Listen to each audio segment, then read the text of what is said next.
Hello दोस्तों, स्वागत है मेरे YouTube चैनल में। आज हम लोग कवर करेंगे दुनिया के टॉप 5 जियो पॉलिटिक्स अपडेट के बारे में, वो भी पूरे डिटेल के साथ। दोस्तों जरा सोचिए, अगर कोई आपका सालों तक इस्तेमाल करे, आपका घर, आपकी जमीन, सब कुछ, और जब उसका काम खत्म हो जाए तो आपको कचरे की तरह फेंक दे तो कैसा लगेगा।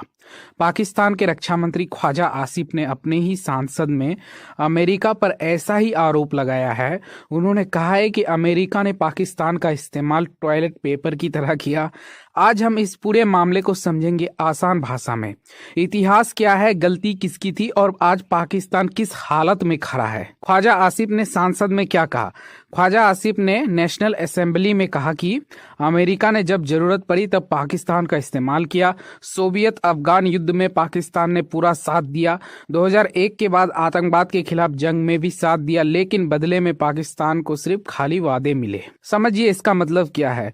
उनका कहना है कि पाकिस्तान ने अपने हवाई अड्डे, बंदरगाह, सीमा और यहाँ तक कि अपने लोगों की जान भी दांव पर लगा दी, लेकिन जब अमेरिका का काम पूरा हो गया तो उसने पाकिस्तान को महत्व देना बंद कर दिया। यानी दोस्ती बराबरी की नहीं थी, सिर्फ जरूरत की थी। 1980 का सोवियत अफगान युद्ध।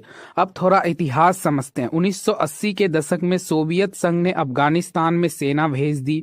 अमेरिका चाहता था कि सोवियत संघ कमजोर हो जाए। तब पाकिस्तान के शासक जनरल जियाउल हक ने अमेरिका का साथ दिया। पाकिस्तान ने अफगान लड़ाकों को प्रशिक्षण दिया, हथियार पहुंचाए, सीमा खुली रखी। इसका असर क्या हुआ? उस समय इसे जिहाद कहा गया। धार्मिक भावना भड़काई गई। हजारों नौजवान इस लड़ाई में झोंक दिए गए। लेकिन जब युद्ध खत्म हुआ तो हथियार, कट्टर सोच और हिंसा पाकिस्तान के अंदर ही फैल गई। यानी आग पड़ोसी के घर में लगी थी, लेकिन धुआं और चिंगारी पाकिस्तान के घर में आ गई। 2001 के बाद आतंकवाद के खिलाफ जंग। फिर 2001 में अमेरिका पर बड़ा हमला हुआ। अमेरिका ने आतंकवाद के खिलाफ जंग छेड़ दी। फिर से पाकिस्तान से कहा गया साथ दो। तब जनरल परवेज मुशर्रफ सत्ता में थे। उन्होंने अमेरिका का साथ दिया, हवाई क्षेत्र दिया, सेना की मदद की, खुफिया जानकारी दी। लेकिन हुआ क्या? आतंकवादी संगठन पाकिस्तान के अंदर सक्रिय हो गए। देश में बम धमाके बढ़े, सुरक्षा संकट गहरा गया। अमेरिका कुछ साल बाद अफगानिस्तान छोड़कर चला गया, लेकिन आतंकवाद की समस्या पाकिस्तान के अंदर रह गई। आज की हालत, ख्वाजा आसिफ का कहना है, अमेरिका तो निकल गया लेकिन पाकिस्तान आज भी आतंकवाद झेल रहा है। देश की अर्थव्यवस्था कमजोर है, सुरक्षा खतरे बने हुए हैं। यानी जो बोया गया था उसका फल आज तक मिल रहा है। उन्होंने इससे रणनीतिक गलती कहा, मतलब अपनी राष्ट्र नीति खुद बनाने की जगह दूसरों के लिए लड़ते रहे। असली सवाल, गलती किसकी? अब यहाँ बहुत बड़ा सवाल उठता है, क्या सिर्फ अमेरिका जिम्मेदार है या पाकिस्तान के अपने नेताओं ने भी गलत फैसले लिए? ख्वाजा आसिफ ने खुद माना कि जियाउल हक ने गलत फैसला लिया। मुशर्रफ ने भी देश को ऐसी जंग में डाला जिसका सीधा फायदा पाकिस्तान को नहीं था। यानी अंदरूनी फैसलों की भी बड़ी भूमिका थी। भारत के लिए सीख, जब कोई देश अपनी नीति खुद नहीं बनाता और दूसरों के इशारे पर चलता है तो लंबे समय में नुकसान उठाता है। राष्ट्र हित सबसे ऊपर होना चाहिए, भावना से नहीं, सोच समझ से फैसला होना चाहिए। तो दोस्तों, इतिहास हमें सिखाता है दूसरों की लड़ाई लड़ने वाले देश कभी मजबूत नहीं बनता। मजबूत वही बनता है जो अपनी सोच से चलता है। अब मैं आपसे सवाल पूछता हूँ, क्या पाकिस्तान सिर्फ इस्तेमाल हुआ या उनके नेताओं की भी बराबर गलती थी? अपनी राय नीचे कमेंट्स में जरूर लिखिए। तो जो हमारी दूसरी अपडेट है दोस्तों, जरा सोचिए, अगर आपके गांव का कोई बड़ा कपड़ा कारोबारी हो और अचानक उस पर 37% टैक्स लगा दिया जाए तो उसका क्या हालत होगा? दुकान बंद होने की नौबत आ जाएगी ना। अब यही हाल बांग्लादेश के साथ हुआ था, लेकिन 9 फरवरी 2026 को एक ऐसी डील हुई जिसने पूरे खेल को बदल दिया। आज मैं आपको पूरा मामला आसान भाषा में समझाऊंगा ताकि आपको अच्छे से समझ आए। क्या हुआ है दोस्तों, 9 फरवरी 2026 को अमेरिका और बांग्लादेश के बीच नया व्यापार समझौता हुआ है। पहले अमेरिका ने बांग्लादेश सामान पर 20% टैरिफ लगाया था, अब उसे घटाकर 19% कर दिया, यानी 1% की कमी। समझिए इसका मतलब क्या है। टैरिफ मतलब टैक्स। जब कोई देश दूसरे देश से सामान मंगाता है तो उस पर टैक्स लगाता है। अगर टैक्स ज्यादा होगा तो सामान महंगा, अगर टैक्स कम होगा तो सामान सस्ता होगा। यह 1% छोटा दिखाता है, लेकिन जब बात अरबों डॉलर की हो तो 1% भी बहुत बड़ा फर्क डाल देता है। पहले 37% टैरिफ क्यों लगाया था? 2025 में ट्रंप प्रशासन ने कई देशों पर भारी टैरिफ लगा दिए थे। बांग्लादेश पर 37% टैरिफ लगा दिया गया था। क्यों लगाया? अमेरिका का कहना था कि हमारा व्यापार घाटा ज्यादा हो रहा है, हम सुधार करेंगे। यानी अमेरिका ज्यादा खरीद रहा था, बेच कम रहा था। फिर 37% से घटाकर 20% किया गया और अब 20% से 19% कर दिया गया है। समझिए इसका असर। 37% बहुत भारी टैक्स होता है। इससे बांग्लादेश का गारमेंट उद्योग लगभग दबाव में आ गया था। बांग्लादेश के लिए यह डील क्यों जरूरी है? बांग्लादेश का 80% निर्यात सिर्फ कपड़ों और गारमेंट से आता है। मतलब अगर कपड़ा उद्योग डगमगाया तो पूरी अर्थव्यवस्था हिल सकती है। 2024 में बांग्लादेश ने अमेरिका को 8.4 अरब डॉलर का सामान बेचा था। अब सोचिए अगर इतना बड़ा बाजार हाथ से निकल जाए तो क्या होगा। इसलिए यह समझौता उनके लिए राहत की सांस जैसा है। समझौते की मुख्य बातें अब ध्यान से सुनिए, असली खेल यहाँ है। कुछ टेक्सटाइल और गारमेंट पर शून्य टैरिफ। अमेरिका कुछ ऐसे कपड़े पर शून्य टैरिफ करेगा जो अमेरिका कच्चे माल जैसे कॉटन या सिंथेटिक फाइबर से बने होंगे। समझिए इसका मतलब, अगर बांग्लादेश अमेरिका का कच्चा माल खरीदेगा और उसी से कपड़ा बनाएगा तो अमेरिका टैक्स नहीं लगाएगा। मतलब दोनों को फायदा। बांग्लादेश अब अमेरिका के लिए अपने बाजार खोलेंगे, जैसे soya, dairy, beef, poultry, machinery, medical उपकरण, वाहन। इसका मतलब क्या है? अब अमेरिका अपना कृषि और औद्योगिक सामान बांग्लादेश में ज्यादा बेच पाएगा। यानी यह डील एक तरफा नहीं है, दोनों देशों ने कुछ दिया है, कुछ लिया है। 2024 की क्रांति और पृष्ठभूमि। 2024 में बांग्लादेश में राजनीतिक उथल पुथल हुई थी, आर्थिक हालत भी कमजोर पड़े थे। ऐसे समय में गारमेंट सेक्टर को संभालना बहुत जरूरी थी, क्योंकि वही उनकी अर्थव्यवस्था की रीढ़ है। यह डील उसी को मजबूत करने के लिए की गई है। इस समझौते का असर क्या होगा? बांग्लादेश के निर्यातकों को राहत, अमेरिका को नया बाजार, व्यापार संतुलन सुधारने की कोशिश, दोनों देशों के संबंध मजबूत।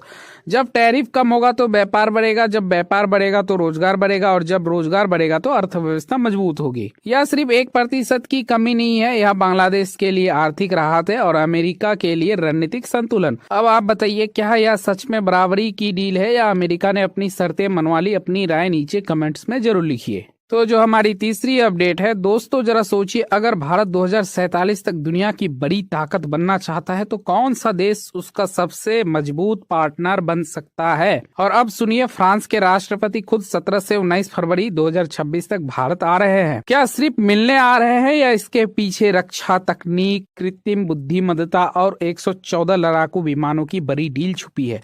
आज मैं आपको पूरी खबर आसान भाषा में समझाऊंगा। यात्रा कब और क्यों हो रही है? फ्रांस के राष्ट्रपति इमैनुअल मैक्रोन 17 से 19 फरवरी तक भारत की आधिकारिक यात्रा पर आ रहे हैं। इस बात की जानकारी 10 फरवरी को विदेश मंत्रालय ने दी। इसका मतलब क्या है? इसका मतलब यह कोई निजी दौरा नहीं बल्कि सरकार के स्तर पर बहुत बड़ी महत्वपूर्ण मुलाकात है। ऐसी यात्राएं तभी होती है जब दोनों देशों के बीच बड़े फैसले होने वाले होते हैं। यात्रा का मुख्य उद्देश्य क्या है? यह यात्रा प्रधानमंत्री नरेंद्र मोदी के निमंत्रण पर हो रही है। दोनों नेता होराइजन 2047 रोड मैप पर चर्चा करेंगे। अब इसे आसान भाषा में समझो, 2047 में भारत की आजादी के 100 साल पूरे होंगे। भारत चाहता है कि 2047 तक वह दुनिया की बड़ी आर्थिक और सैन्य ताकत बने। फ्रांस इसमें हमारा साथ देना चाहता है, रक्षा क्षेत्र में, समुद्री सुरक्षा में, इंडो पैसिफिक क्षेत्र में, वैश्विक राजनीति में। मतलब यह दोस्ती सिर्फ दिखावे की नहीं बल्कि लंबी प्लानिंग की है। इंडो पैसिफिक क्षेत्र क्यों महत्वपूर्ण है? दोनों नेता इंडो पैसिफिक क्षेत्र पर भी चर्चा करेंगे। इंडो पैसिफिक वही इलाका है जहां चीन अपनी ताकत बढ़ा रहा है। भारत और फ्रांस दोनों चाहते हैं इस क्षेत्र में शांति और संतुलन बना रहे। फ्रांस का भी इस क्षेत्र में प्रभाव है क्योंकि उसके कई द्वीप वहां हैं। इसलिए भारत और फ्रांस मिलकर समुद्री सुरक्षा मजबूत करना चाहते हैं। मतलब सीधी भाषा में दोनों देश मिलकर चीन की बढ़ती ताकत को संतुलित करना चाहते हैं। इंडिया फ्रांस नवाचार वर्ष 2026। मुंबई में दोनों नेता मिलकर भारत फ्रांस नवाचार वर्ष की शुरुआत करेंगे। इसका मतलब क्या हुआ? पूरा 2026 साल दोनों देश मिलकर नई तकनीक, स्टार्टअप, शोध और इनोवेशन पर काम करेंगे। इसका फायदा पढ़ाई, विज्ञान, मोबाइल टेक्नोलॉजी और रोजगार में दिखेगा। कृत्रिम बुद्धिमत्ता प्रभाव सम्मेलन 19 फरवरी को नई दिल्ली में मैक्रो कृत्रिम बुद्धिमत्ता प्रभाव सम्मेलन में हिस्सा लेंगे। यह ग्लोबल साउथ का पहला बड़ा कृत्रिम बुद्धिमत्ता सम्मेलन है। ग्लोबल साउथ मतलब एशिया, अफ्रीका और विकासशील देश। इसका मतलब भारत अब तकनीक में भी नेतृत्व करना चाहता है। हम सिर्फ मोबाइल चलाने वाले नहीं बल्कि तकनीक बनाने वाले देश बनना चाहते हैं। 114 लड़ाकू विमानों की बड़ी खबर। रक्षा अधिग्रहण परिषद की बैठक में फ्रांस के 114 लड़ाकू विमानों की खरीद पर मुहर लग सकती है। यह बहुत बड़ा फैसला है। 114 विमान कोई छोटी बात नहीं। इसका मतलब भारतीय वायुसेना और मजबूत होगी, सीमा सुरक्षा बेहतर होगी, रक्षा में आत्मनिर्भरता बढ़ेगी। और ध्यान रखना, फ्रांस पहले भी राफेल विमान दे चुका है, मतलब भरोसे का रिश्ता पहले से है। इस यात्रा से भारत को क्या फायदा होगा? रक्षा ताकत बढ़ेगी, तकनीक में सहयोग मिलेगा, इंडो पैसिफिक में मजबूत स्थिति, वैश्विक राजनीति में भारत की आवाज मजबूत होगी। 2047 के लक्ष्य की तरफ बड़ा कदम। मतलब यह यात्रा सिर्फ फोटो खिंचवाने के लिए नहीं है, यह भविष्य की तैयारी है।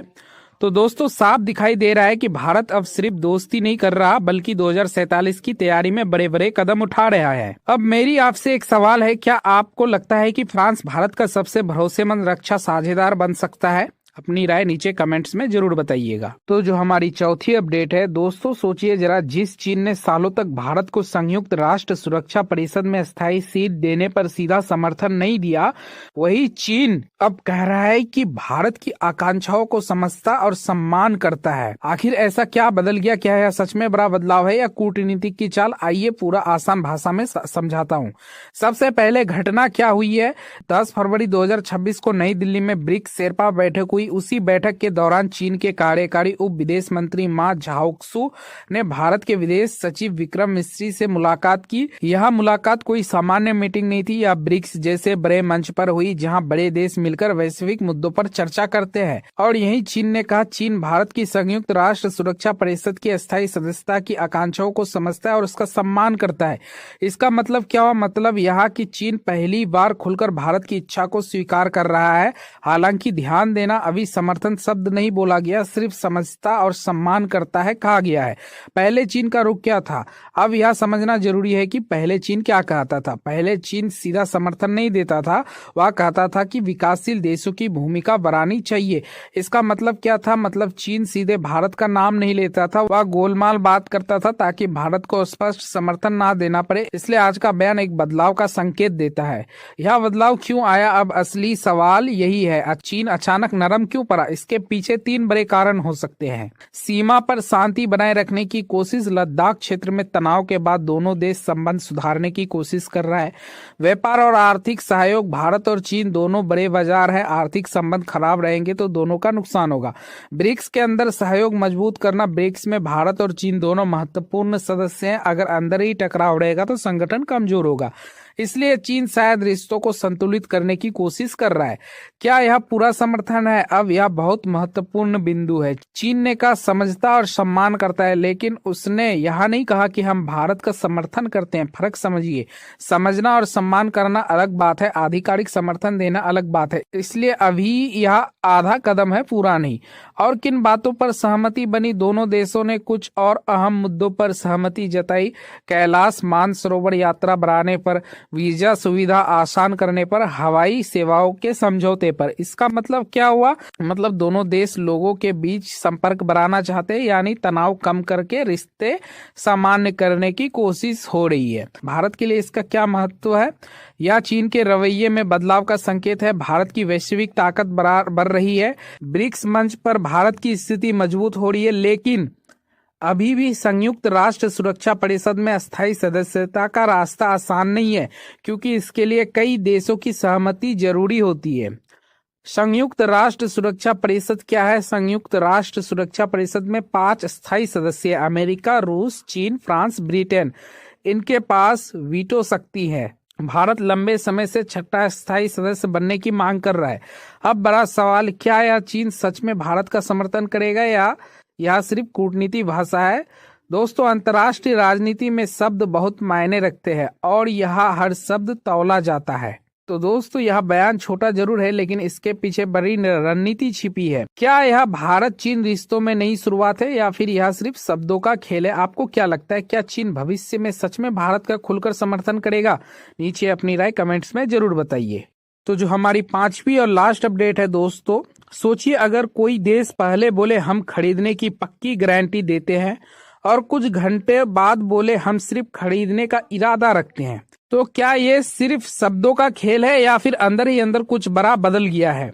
आज मैं आपको समझाने वाला हूं व्हाइट हाउस ने भारत अमेरिका व्यापार समझौते की फैक्ट शीट में आखिर ऐसा क्या बदला जो चुपचाप किया गया और क्यों किया गया। पूरा मामला क्या है? व्हाइट हाउस ने सोमवार को भारत अमेरिका व्यापार समझौते की एक फैक्ट शीट जारी की, लेकिन कुछ घंटे बाद ही उस दस्तावेज में चुपचाप बदलाव कर दिए गए। समझिए फैक्ट शीट क्या होती है। फैक्ट शीट मतलब किसी समझौते का आधिकारिक सारांश, जिसमें साफ लिखा होता है कि कौन क्या खरीदेगा, किस पर टैक्स कम होगा और क्या वादे किए गए हैं। जब उसी में बदलाव हो जाए तो मामला गंभीर हो जाता है। पहला बड़ा बदलाव, दलों का नाम हटाया गया। क्या बदला? पहले दस्तावेज में लिखा था भारत कुछ दलों पर आयात शुल्क कम या खत्म करेगा, लेकिन संशोधित दस्तावेज में कुछ दलें शब्द हटा दिए गए। इसका मतलब क्या है? देखिए, हमारे देश में दाल किसानों की आजीविका का बड़ा आधार है। अगर अमेरिका से सस्ती दाल आने लगी तो हमारे किसानों को नुकसान हो सकता था। संभावना यह है कि भारत ने कृषि क्षेत्र में संवेदनशील को देखते हुए इस हिस्से पर दबाव बनाया हो, यानी साफ है कृषि क्षेत्र को बचाने की कोशिश की गई। दूसरा बड़ा बदलाव, पक्की खरीद से इरादा। क्या बदला? पहले लिखा था कि भारत 500 अरब डॉलर के अमेरिकी उत्पाद खरीदेगा, भाषा थी खरीदने की प्रतिबद्धता को, बाद में इसे बदल कर दिया गया खरीदने का इरादा। फर्क क्या है? प्रतिबद्धता मतलब कानूनी और नैतिक वादा, इरादा मतलब सोच रहे हैं लेकिन पक्का नहीं है। यह बहुत बड़ा अंतर है। इससे साफ होता है कि भारत ने खुद को कानूनी दबाव से बचाने की कोशिश की है। तीसरा बदलाव, कृषि शब्द हटाया गया। पहले कहा गया था कि भारत ऊर्जा, तकनीक, कोयला और कृषि उत्पाद खरीदेगा, लेकिन संशोधन के बाद कृषि शब्द हटा दिया गया। इसका मतलब भारत शायद कृषि क्षेत्र को पूरी तरह खोलने के लिए तैयार नहीं है, क्योंकि यह करोड़ों छोटे किसान जुड़े हैं। सरकार ग्रामीण वोट बैंक और किसानों की सुरक्षा को नजरअंदाज नहीं कर सकती। चौथा बड़ा बदलाव, डिजिटल कर का जिक्र गायब। पहले दस्तावेज में लिखा था कि भारत डिजिटल सेवा पर टैरिफ हटाएगा और डिजिटल व्यापार नियमों में बदलाव करेगा, लेकिन संशोधित संस्करण में इसका जिक्र पूरी तरह गायब हो गया। इसका मतलब क्या हुआ? डिजिटल टैरिफ बड़े विदेशी तकनीकी कंपनियों पर लगता है। अगर इसे हटाया जाए तो भारत को राजस्व नुकसान होता है। हो सकता है भारत ने इस मुद्दे पर पीछे हटने से इनकार किया हो। पृष्ठभूमि समझिए, 7 फरवरी के संयुक्त बयान में दालों या कृषि उत्पादों का साफ जिक्र नहीं था। अब जो संशोधन हुए हैं वे उसी बयान में मेल खाते हैं। इसका मतलब शायद पहली फैक्ट शीट में कुछ बातें ज्यादा लिख दी गई थी, जिन्हें बाद में ठीक किया गया। क्या यह राजनीतिक दबाव है? ट्रंप प्रशासन ने इसे ऐतिहासिक समझौता बताया था, लेकिन इतने जल्दी संशोधन होना दिखाता है कि या तो बातचीत पूरी तरह फाइनल नहीं थी या फिर घरेलू राजनीति का दबाव काम कर गया। विशेषकर कृषि जैसे संवेदनशील क्षेत्र में सरकार कोई जोखिम नहीं लेना चाहती है। दोस्तों, यह सिर्फ शब्दों का बदलाव नहीं है, यह रणनीतिक का बदलाव है। अंतर्राष्ट्रीय राजनीति में हर शब्द की कीमत होती है। पक्का वादा और सिर्फ इरादा, इन दोनों में जमीन आसमान का फर्क होता है। भारत ने साफ संकेत दे दिया है कि वह अपने किसानों और डिजिटल हितों से समझौता नहीं करेगा। अब मैं आपसे पूछता हूं, क्या आपको लगता है कि यह सिर्फ तकनीकी गलती थी या फिर भारत ने दबाव बनाकर अपनी शर्तें मनवाई? अपनी राय नीचे कमेंट्स में जरूर लिखिए। तो दोस्तों, ये था टॉप 5 जियोपॉलिटिक्स अपडेट। अगर वीडियो पसंद आया तो वीडियो को लाइक कर देना, चैनल को सब्सक्राइब कर देना। मिलते हैं अगली वीडियो में, तब तक के लिए जय हिंद, जय भारत।